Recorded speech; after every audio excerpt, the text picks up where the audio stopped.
तो hello friends, आप सबका स्वागत है हमारे चैनल सक्सेस मास्टर पे। तो मैं हूँ आयुर। तो आज हम सीखने वाले हैं जो हमने चैप्टर स्टार्ट किया था हमारा स्टैंडर्ड 10th का चैप्टर नंबर 1 ग्रेजुएशन हमने स्टार्ट किया था। इसका आज हम लेक्चर नंबर 2 देखने वाले हैं साइंस 1 सब्जेक्ट का। ओके, तो चलो वीडियो स्टार्ट करते हैं। ओके,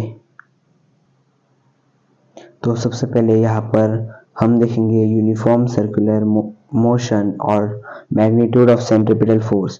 तो यहाँ पर देख सकते हो उसका फॉर्मूला याद रखना, F is equals to M V square by R. यहाँ पर हमारा जो V है वो उसकी स्पीड है हमारे इसकी, और जो हमारा R है वो हमारा रेडियस ऑफ प्लैनेट है। आपके देखो पेज नंबर 5 पे दिया गया है। M जो है वो प्लैनेट का मास है और हमारा V जो है वो उसकी स्पीड है और R जो है उसका डिस्टेंस है। ओके, और F उस पर फोर्स। इससे हम फाइंड कर सकते हैं। ये यूज नहीं होता है इसलिए आप याद रख सकते हैं इसे। नेक्स्ट है हमारा अर्थ ग्रेविटेशन एक्सीलरेशन, जो बहुत इंपॉर्टेंट है। देखो इसे इंडिकेट किया जाता है स्मॉल g के वैल्यू से। ओके, स्मॉल g के वैल्यू से इसे इंडिकेट किया जाता है। देखो इसे इसको हम एक्सीलरेशन मतलब a के रिप्लेस में लेते हैं। ओके, यहाँ पे ग्रेविटेशन हो तो उस वक्त। ओके, और यहाँ पे देखो force acting on a body results in acceleration. आपको मालूम है F is equals to M A, Newton second law of motion. हम अगर किसी चीज पर फोर्स डालते हैं तो वो उसके एक्सीलरेशन पर रिजल्ट करता है। ओके, और एक्सीलरेशन एक वेक्टर क्वांटिटी है, याद रखना। ओके, तो आगे चलते हैं। नेक्स्ट है value of G on surface, बहुत इंपॉर्टेंट है, बोर्ड्स में पूछा जा सकता है ये। ओके, तो यहाँ पे ध्यान रखो, टेक्स्ट बुक के पेज नंबर 8 पे भी दिया गया है। हमारे जो फॉर्मूला है अर्थ ग्रेविटेशन हमारा Newton's universal law of gravitation जो मैंने पिछले लेक्चर में पढ़ाया था वो यहाँ पर यूज होने वाला है, जो है F is equals to G M upon R square. Okay, ये हमारा फॉर्मूला है। लेकिन फोर्स का एक और फॉर्मूला है जो है F is equals to M A बराबर। ये फोर्स का एक फॉर्मूला है जो अभी पीछे देखो Newton's second law of motion में हमने पढ़ा था। ओके, तो मैं F की जगह पे यहाँ पे एम ए पुट कर सकता हूँ कि नहीं, मुझे बताओ। यहाँ पर मैं एम और ए पुट कर सकता हूँ, तो यहाँ पर हम यहाँ पे लिखते हैं, हम इसे इक्वेशन 1 नाम देते हैं, इसे इक्वेशन 2 नाम देते हैं। ओके, तो यहाँ पे लिखते हैं put F is equals to M A in equation 1। इसे इक्वेशन 1 में पुट करते तो यह हो जाएगा M A is equals to G M M upon R square. तो यहाँ पर आपको कुछ सिमिलर लग रहा है क्या? देखो यहाँ पे ए नहीं लेना है, आपको जी लेना है, क्योंकि यहाँ पे ग्रेविटेशन यूज होने वाला है। इसलिए यहाँ पे देखो मैं आपको बोला था ए के रिप्लेस में लिया जाता है जी, ये भी एक्सीलरेशन है। देखो यहाँ पे स्मॉल एम सेम है, तो ये हमारा स्मॉल एम यहाँ पर कट हो जाएगा। ओके, तो हमारे पास बचेगा क्या? G is equals to G M by R square. यही है हमारा फॉर्मूला अर्थ ग्रेविटेशन एक्सीलरेशन। देखो ये फॉर्मूला यूज होने वाला है, बहुत इंपॉर्टेंट फॉर्मूला है ये, G M by R square. Okay, तो ये हमें 3 कंडीशन है आगे उसमें यूज होने वाला है, तो इसे अच्छे से याद कर लेना, ये यूज भी होता है फॉर्मूलाज में। ओके, तो आगे चलते हैं। देखो variation in the value of G बहुत इंपॉर्टेंट है, 5 मार्क के लिए पूछा जा सकता है ये। ओके, अच्छे से ध्यान दो, इसमें यही फॉर्मूला इस्तेमाल होने वाला है हमारा। कौन सा? G is equals to small G is equals to G M upon R square. इसकी वैल्यू आपको मालूम है 6.67 into 10 to the power minus 11 newton metre square पर केजी स्क्वायर। बहुत इंपॉर्टेंट है, तो आगे चलते हैं। नेक्स्ट है देखो first condition, change along the surface of Earth. Okay, ये फर्स्ट कंडीशन है, यहाँ पे देख सकते हैं आप। देखो यहाँ पर change along the surface of earth, earth के सरफेस में चेंज कैसे दिखता है? देखो ये हमारा अर्थ है, आपको लग रहा हो कि अर्थ गोल है, लेकिन अर्थ पूरा गोल नहीं है, अर्थ बल्जी शेप में। देखो वो इक्वेटर से ऐसा फैल रहा है, देखो ऐसे इक्वेटर से फैल रहा है और पोल से ऐसे चपटा हो रहा है। ओके, देखो ऐसे साइड से ऐसे फैल रहा है और ऊपर से चपटा हो रहा है वो। ओके, तो यहाँ पे देख सकते हो, यहाँ पर ये अर्थ का सेंटर है। ओके, ये अर्थ का सेंटर है और देख सकते हैं सेंटर से लेकर इक्वेटर का डिस्टेंस कितना ज्यादा है, और यहाँ पे पोल से लेकर सेंटर का डिस्टेंस क्या है, कम है। हमारा फॉर्मूला क्या है, G is equals to GM/r²। तो यहाँ पर देख सकते हो, यहाँ पर क्या इंडिकेट किया गया है, यहाँ पे रेडियस यानी डिस्टेंस इंडिकेट किया गया है। तो कॉमन में small G is directly proportional to 1/r², मतलब वो रेडियस को डायरेक्टली प्रोपोर्शनल है। अगर रेडियस हमारा ज्यादा होगा तो जी हमारा कम होगा, बराबर है। और अगर हमारा रेडियस कम होगा तो हमारा जी ज्यादा होगा। ये कंडीशन यहाँ पर यूज होने वाली है। देखो इक्वेटर पे क्या है, हमारा रेडियस ज्यादा है तो जी की वैल्यू क्या होगी, कम होगी। ओके, होप आपको समझ में आ रहा होगा।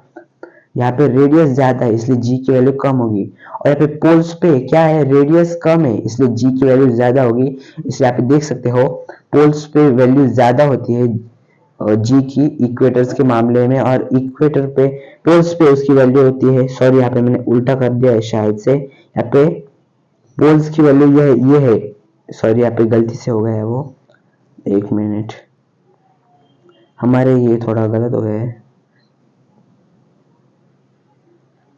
ओके, पोल्स पे वैल्यू है 9.83 मीटर पर सेकेंड स्क्वायर, और इक्वेटर पे वैल्यू है 9.77 मीटर पर सेकेंड स्क्वायर। ओके, पोल्स की वैल्यू ये है और इक्वेटर की वैल्यू ये है, आपके टेक्स्ट बुक में दिया गया है पेज नंबर 8 पर, आप देख सकते हैं। तो ये कंडीशन आपको होप समझ में आ गई होगी। ये पूरा जो खेल है ये कंडीशन का, ये इस फॉर्मूला पर बेस है, इसलिए फॉर्मूला बहुत इंपॉर्टेंट है। ओके, तो वो फॉर्मूला कैसे आया मैंने आपको यहाँ पे बता दिया है।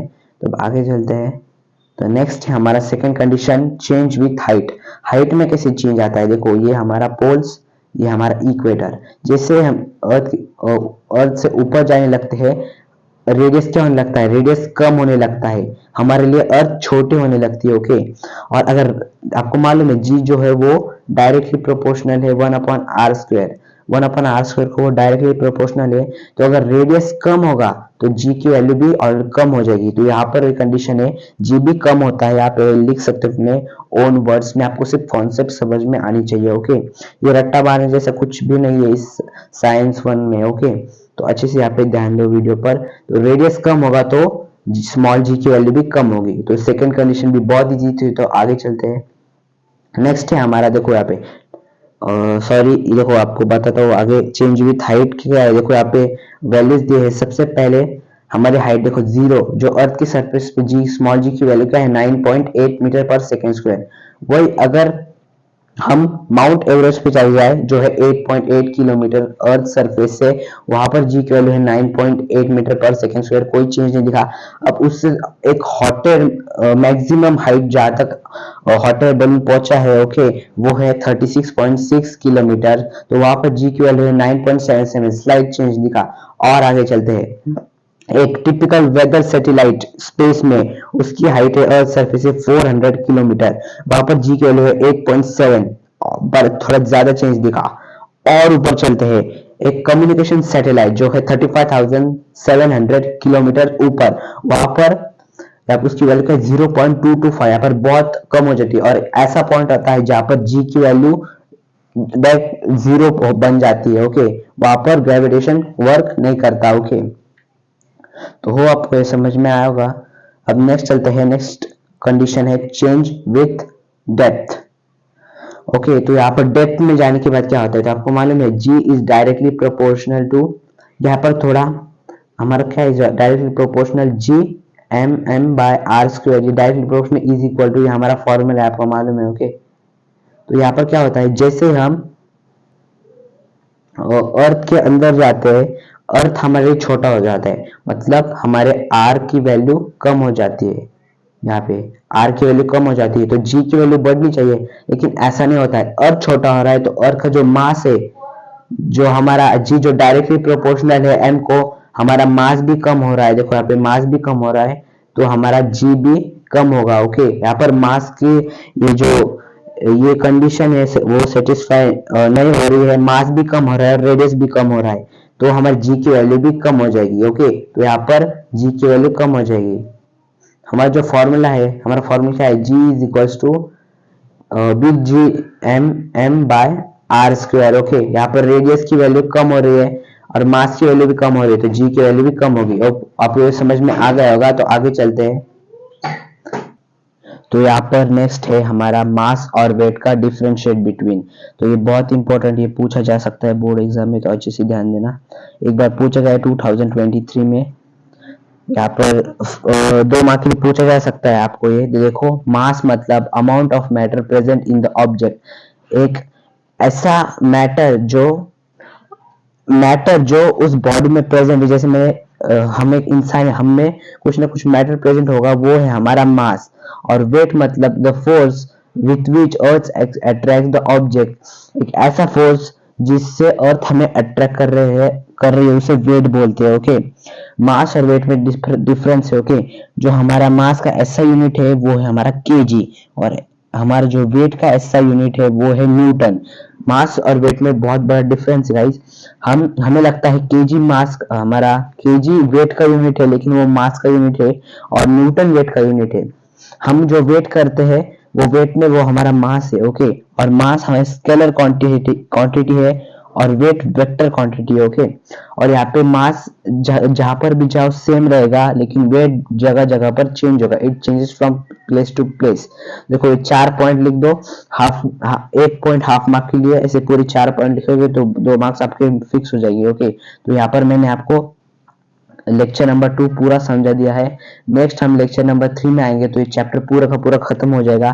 तो होप आपको आज का वीडियो पसंद आए, तो इस वीडियो को लाइक कीजिए, ज़्यादा से ज़्यादा अपने फ्रेंड्स में शेयर कीजिए, और हमारे चैनल सक्सेस मास्टर को सब्सक्राइब कीजिए। मिलेंगे नेक्स्ट वीडियो में नेक्स्ट टॉपिक के साथ और नेक्स्ट लेक्चर के साथ। तब तक के लिए बाय।